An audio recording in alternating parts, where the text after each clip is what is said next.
নমস্কার। আজকে আমরা আমিষ, নিরামিষ নিয়ে একটু আলোচনা করি। এই বিষয়টা নিয়ে একটা ঘটনা চলছে, উত্তেজনা রয়েছে। তার মূলে কেন্দ্রবিন্দুতে রয়েছে গোমাংস। গোমাংস খেলে প্রগতিশীল ভাবা যায় নিজেকে। আবার সে অনেকেই আছেন যারা কোনো একটি বিশেষ রাজনৈতিক দলের সদস্য, অথচ একটি বিশেষ ধর্মের মানুষ বলে শূকর মাংস খান না। তো এইরকম তো অনেক কিছু ব্যাপার আছে। শোনা যায় বুদ্ধও শূকর মাংস খেয়েছিলেন। তো খাওয়ার সঙ্গে কোনো সম্পর্ক আছে বলে মনে হয় না। এগুলো আসলে তৈরি করা হয়েছে। যে দেশে যে প্রাণী পাওয়া যায় না, সে দেশের লোক সেই জিনিস খায় না। অনেক ইসলামিক কান্ট্রিতে গোমাংস খায় না, কারণ সেখানে গরুর মাংস পাওয়া যায় না। এখন হয়তো ইম্পোর্ট এক্সপোর্টের সুবিধাতে খাওয়া যেতে পারে। আর গরুর মাংস এখানকার বাঙালি মুসলমানরা বজবজ ইত্যাদি প্রভৃতি অঞ্চলের, তারা কেন অতিরিক্ত পরিমাণে খেত? আব্দুল, আমার কথা নয়, কোনো হিন্দু লেখকের কথা নয়, আব্দুল জব্বারের মতো প্রথিতযশা সাহিত্যিকের লেখা পড়লেই ব্যাপারটা বোঝা যাবে। আর আমাদের প্রাচীনকালে গোমেধ যজ্ঞ হতো। ঋষিরা এই পরিমাণ গরুর মাংস খেতেন যে তাদের গোঘ্ন বলা হতো। ন মানে শত্রু, গরুর শত্রু। পরে গরু শেষ হয়ে যাবে সমস্ত দেখে মনুসংহিতায়, মনুস্মৃতিতে খুব সম্ভবত গরুর মাংস খাওয়াটা বন্ধ করা হয়। যাই হোক, সে অন্য প্রসঙ্গ। সে প্রসঙ্গে না হয় একদিন আলোচনা করা যাবে। আমিষ কাকে বলে? যে খাদ্যে কার্বন, অক্সিজেন, হাইড্রোজেন, নাইট্রোজেন একত্রে থাকে তাকে বলে আমিষ। দু রকমের হয়: প্রাণীজ আমিষ, উদ্ভিজ্জ আমিষ। মাছ, মাংস, ডিম, দুধ প্রাণীজ আমিষ।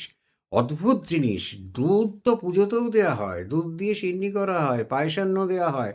দুধকে নিরামিষ ধরা হচ্ছে, যে দুধ খোদ গরুর শরীর থেকে বেরোচ্ছে, এবং দুধ ঘোরতরভাবে আমিষ। আর উদ্ভিজ্জ আমিষ হচ্ছে কি? ডাল, বাদাম, সয়াবিন, গম, এরা উদ্ভিজ্জ আমিষ। অথচ ডাল, এগুলো কোনো অসুবিধা নেই, এগুলো আমরা খাচ্ছি। ডাল অবশ্য বৈষ্ণব মতে বিধবারা একাদশীর দিন খান না, কিন্তু তার অ্যালিউশন আলাদা, তার অন্য কারণ বলা হয়েছে। আর যেসব খাদ্যে কিঞ্চিত পরিমাণ আমিষ নেই তাদের বলা হয় নিরামিষ। যেমন ধান, পেঁয়াজ, রসুন, এই দুটোতে কিঞ্চিত আমিষ নেই, এই দুটো নিরামিষ খাদ্য। রসুন নিরামিষ খাদ্য। রসের উনো, খাদ্যরস 6টি, সেখানে একটি রস রসুনে কম রয়েছে, অম্লরস, তাই উনো মানে এক কম, 49 মানে 50-এর এক কম। রসের উনো রসুন। আর পলান্ডু, পেঁয়াজ, পেঁয়াজেও আমিষ নেই, বলা হয় নিরামিষ। মজার ব্যাপার, আমরা দুধ, গম নিরামিষ হিসেবে খাই, কিন্তু দুধে আমিষের পরিমাণ 4%, আর গমে 90-95%। আবার পেঁয়াজ, রসুন খাই না আমিষ ভেবে, কিন্তু এতে আমিষের পরিমাণ 0%। আমিষের এতে কোনো পরিমাণই নেই। আচ্ছা, আবার দেখুন, এ তো গেল আমিষের ব্যাপার। আর মাছ নিরামিষ হয়? নিরামিষ মাছ শুনেছেন কখনো? আছে কিন্তু নিরামিষ মাছ। মাছ রীতিমতো আছে, এবং সেটা বৃহদ্ধর্ম পুরাণে বলা হয়েছে। বিষ্ণু পুরাণ মতে বলা হয়েছে যে বিশেষ বিশেষ পার্বণে মাছ খাওয়া যাবে না, তো নাই যেতে পারে। আবার একটা মজার ব্যাপার দেখুন, পাঁজিতে একটা অদ্ভুত লাইন থাকে, আমি এই লাইনটার মানে আজ অব্দি বুঝে পাইনি। মৎস্য, মাংস, তৈল, নারী সম্ভোগ নিষিদ্ধ। আচ্ছা, মৎস্য, মাংস, তৈলের সঙ্গে নারীকে এক লাইনে বসিয়ে দিয়ে এই অপমান করার কি কোনো প্রয়োজন ছিল? নারী সম্ভোগ কি মাংস খাওয়ার সমান? নারী মাংস ভাবতে লজ্জা করে, কিন্তু এটা বলা হয়েছে। পাঁজিতে এখনও লেখা থাকে মৎস্য, মাংস, তৈল। আর তেলটা কেন আসে? তেল মাখবে না কেন? তেল তো যে কোনো মানুষ যে কোনো সময় মাখতে পারে, রুচির ওপর নির্ভর করে। তেল কেউ মাখে, কেউ মাখে না। নারী সম্ভোগ নিষিদ্ধ, নারী মাংস, ছি, ভাবতে লজ্জা করে। বৃহদ্ধর্ম পুরাণে বলা হয়েছে রুই, শোল, সাদা এবং আঁশযুক্ত মাছ ব্রাহ্মণেরা খেতে পারেন। খাক, কোনো ক্ষতি নেই। ব্রাহ্মণেদের বিভিন্ন কোনো একটা শ্রাদ্ধের নিয়মে বলা হয়েছে হরিণের মাংস পর্যন্ত খাওয়া যাবে ওই 1 বছর কাল অশৌচের সময়। 1 বছর কাল অশৌচের সময় এনা এবং রুড়ু, এই দু জাতীয় হরিণের মাংসও কাল অশৌচের সময় খাওয়া যাবে, তাতে কোনো অসুবিধে নেই। রীতিমতো বলা হয়েছে খরগোশের মাংস খাওয়া যাবে ওই কাল অশৌচের বছরে, এবং শেষ বছরে বৃদ্ধ অজা মাংস খাওয়া যাবে। অজা মানে ভেড়া। কচি পাঁঠা, বৃদ্ধ মেষ, দধির অগ্র, ঘোলের শেষ। খনার বচনের মধ্যেই আছে। খনা অবশ্য শ্রাদ্ধে মাছ খাওয়ার কথা বলেননি, কিন্তু ওই মাংসগুলো খাওয়া যাবে সে কথাও বলা হয়েছে। আচ্ছা, কে বলেছেন না বলেছেন আমি সমস্ত রেফারেন্স দিয়ে আপনাদের জানাবো। আচ্ছা, এরপর বলা হয়েছে একটি অদ্ভুত উদ্ভট শ্লোক শোনাই। ইলিশ খলিশশ্চৈব মদগুরু এ বচ, মদগুরু মানে মাগুর মাছ, রোহিত মৎস্য রাজেন্দ্র পঞ্চ মৎস্য নিরামিষ।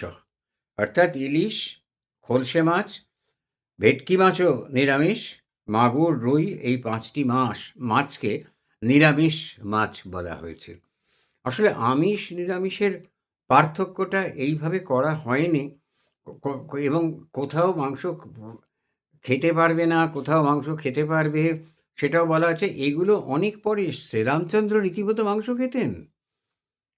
যখন অযোধ্যা থেকে বেরিয়ে নদী পার হয়ে তারা পরপারে গেলেন, তখন সেখানে রামচন্দ্র লক্ষ্মণকে বললেন যে তুমি বন্য, বরাহ, হরিণ, এমনকি গোসাপ পর্যন্ত তুমি মেরে নিয়ে এসো, তাদের শিখ পোড়া করে খাওয়া হবে।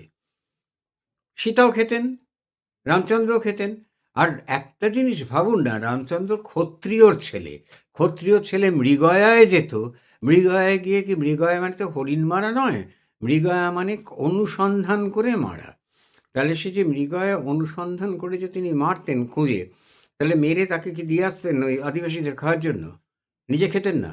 আবার তিনি যখন জঙ্গলের মানে বনপথে তপবনে জিজ্ঞেস করছেন ঋষিদের আমরা কোন অঞ্চলে গেলে খাদ্য পাবো, সেখানে ঋষিরা তাদের বলছে যে এই পাশে গেলে তুমি ঘৃতমণ্ডের মতো সুস্বাদু নরম পক্ষী মাংস পাবে। রামচন্দ্র খেতেন তাহলে। আবার গঙ্গা পার হওয়ার পর, ওপর দিয়ে যাওয়ার পর সীতা সহস্র ভাণ্ড সুরা গঙ্গাকে উপহার দিয়েছিলেন। তাহলে সুরাও ছিল সঙ্গে, সুরাও খেতেন। তাহলে মাছ মাংসর এই অদ্ভুত বিভাজনটা কেন করা হয়েছে এটা আমার মাথায় ঢোকে না। যার যা রুচি সে সেটা রুচি অনুযায়ী খাবে, তাতে তো কিছু বলার নেই। তুলসীদাস এবং আমাদের কীর্তিবাস ওঝা, এরা এই দুজনে, এরা যে কোনো কারণেই হোক, মানুষের চাপে পড়ে হোক, তুলসীদাস তার নিজস্ব সংস্কার অনুযায়ী মিষ্টি ইত্যাদি, পায়েস, এ সমস্ত দিয়ে রামের খাবার বলেছে। গুহক চণ্ডাল ভারে ভারে উত্তম মৎস্য নিয়ে আসতে বলেছেন লোকেদের।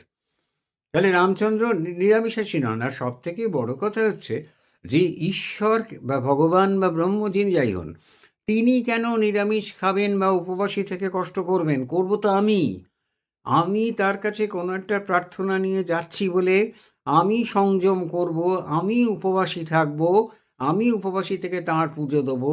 খামোখা তাঁকে মাছ না খাইয়ে কী হবে আমার? দুর্গা পুজোয় মাছ দেয়, সরস্বতী পুজোয় যে জোড়া ইলিশ দেয়, কেন দেয়? কারণ সরস্বতী তো প্রধানত উর্বরতার দেবী।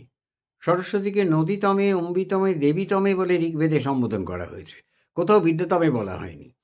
তাহলে বাঘ অনেক পরে বলা হয়েছে যাস্কর ব্যাখ্যা অনুযায়ী। তো জোড়া ইলিশ কেন দেয়? কারণ মাছের ফার্টিলিটি অত্যন্ত বেশি, উর্বরতা অত্যন্ত বেশি, সেই জন্য তারা জোড়া ইলিশ দিচ্ছে। ময়মনসিংহ অঞ্চলে মেষ বলি হয় সরস্বতী পুজোয়। সরস্বতী তারা নিরামিষ ঠাকুর নন। তাই অথচ এই জিনিসগুলো এমনভাবে ঢুকিয়ে দেওয়া হয়েছে যে আমরা এই জিনিসগুলোকে, মাথার মধ্যে ওইগুলোই ঢুকে গেছে। ধর্ম, সংস্কার, বিশ্বাস, সংস্কৃতি সব জট পাকিয়ে গিয়ে একটা অদ্ভুত জিনিস তৈরি হয়েছে। যদি ভিডিও ভালো লাগে শুনবেন, লাইক করবেন,